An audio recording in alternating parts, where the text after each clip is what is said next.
তালের সিজনে তাল দিয়ে নানান ধরনের রেসিপি তৈরি করেন না এমন মানুষ হয়তো বা কমই আছে। তো আমিও চলে আসলাম আপনাদের সাথে একটা তাল দিয়ে অসাধারণ একটি রেসিপি তৈরি করে দেখাবো। তো প্রথমে এখানে আমি 3 পিস তাল নিয়ে নিয়েছি, আপনারা দেখতে পাচ্ছেন। তো আমি তালের আঁশটা ছাড়িয়ে নিব উপরে।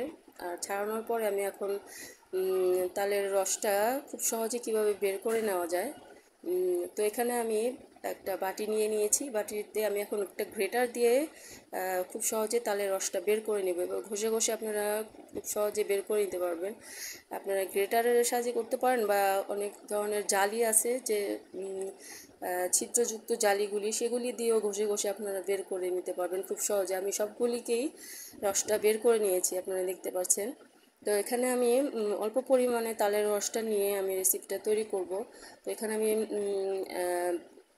2 কাপ তাল নিয়ে নিয়েছি। 2 কাপ তালের রসটার সাথে আমি এখানে হাফ কাপ নারকেল কোড়া দিয়ে দিলাম, আর অল্প পরিমাণ চিনি দিয়ে দিলাম এখানে আমি। পরে আমি আবার চিনিটা ব্যবহার করব। তো এখানে আমি তালের রসের সাথে এখানে আমি 1 কাপ পরিমাণ আতপ চালের গুঁড়া দিয়ে দিলাম, আর হাফ কাপ পরিমাণ এখানে আমি ময়দা ব্যবহার করলাম, যাতে ডোটা মানে সফট হয়। আর এখানে আমি কিছু তরল দুধ ব্যবহার করব সফট করার জন্য। এখানে আমি একটা কাই ডো করে নিব এখানে আমি নরম করে। তো আমি দেখতে পাচ্ছেন ডোটা করে নিয়েছি। তো এখন আমি ভালো করে ময়ান করে নিলাম ডোটাকে ময়ান করে আমি অল্প অল্প করে নিয়ে আমি এখানে গোল গোল করে নানান ধরনের একটু ডিজাইন করে নেব। আপনারা আপনাদের ইচ্ছা মতো পছন্দ মতো একটু ডিজাইন করে নিতে পারেন। তো আমি একটা আপনাকে দেখিয়ে দিচ্ছি, একটা ছুরির সাহায্যে আমি কিভাবে করে নিচ্ছি, আপনারা দেখতে পাচ্ছেন। খুব সহজেই ডিজাইনটা করে নিতে পারবেন আপনারাও। একটু ভালো করে লক্ষ্য করলে বুঝতে পারবেন কিভাবে করে নিচ্ছি। তো এইভাবে আমি প্রত্যেকটাই নানান ধরনের একটু ডিজাইন করে নিব। এইভাবে খুব সহজে ডিজাইন করে নেওয়া যায়। আপনারা দেখতে পাচ্ছেন না, আমি কয়েক ধরনের ডিজাইন করে নিয়েছি। তো আরেকটা আমি আপনাদের সুবিধার্থে দেখিয়ে দিচ্ছি। এখানে আমি একটু একটা পাতার শেপে করে নিব। খুব সহজেই এটা করে নেওয়া যায়, দেখলেই করে নিতে পারবেন। তো এখানে আমি একটা পাতার শেপ দিয়ে নিয়েছি। এখন ওই ছুরির সাহায্যেই আমি আবার একটু ডিজাইন কেটে নিব।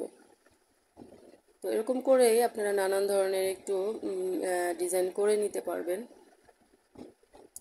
খুব সহজেই এই ডিজাইনগুলি করে নেওয়া যায়। তো আমার এখানে সবগুলি ডিজাইন করা হয়ে গিয়েছে। এখন আমি এই পিঠাগুলিকে ভাজতে চলে যাব। তো এখানে আমি দেখিয়ে দিচ্ছি আমি আপনাকে যে কীভাবে একটু ডিজাইন করেছি। কয়েক ধরনেরই আমি ডিজাইনটা করে নিয়েছি। এখন আমি একটা কড়াইতে তেল বসিয়ে রেখেছি, সেটাতে আমি একটু ভেজে নিব। তো তেলটা গরম, বেশি গরম করা যাবে না, হালকা পরিমাণ গরম হয়ে আসলে পিঠাগুলি ছেড়ে দিয়ে ভেজে নিতে হবে। তো একটু এপাশ ওপাশ করে একটু লাল করে ভেজে নেবেন। তো এখন আমি এই যে এই পাশটা একটু ঘুরিয়ে ভেজে নিচ্ছি। তো প্রত্যেকটা পিঠাই আমি এভাবে করে একটু ভেজে নিব, একটু হালকা লাল করেই ভেজে নিব। বেশি লাল করা যাবে না, বেশি লাল করলে আবার পিঠাগুলি শক্ত হয়ে যাবে। তো এখানে আমি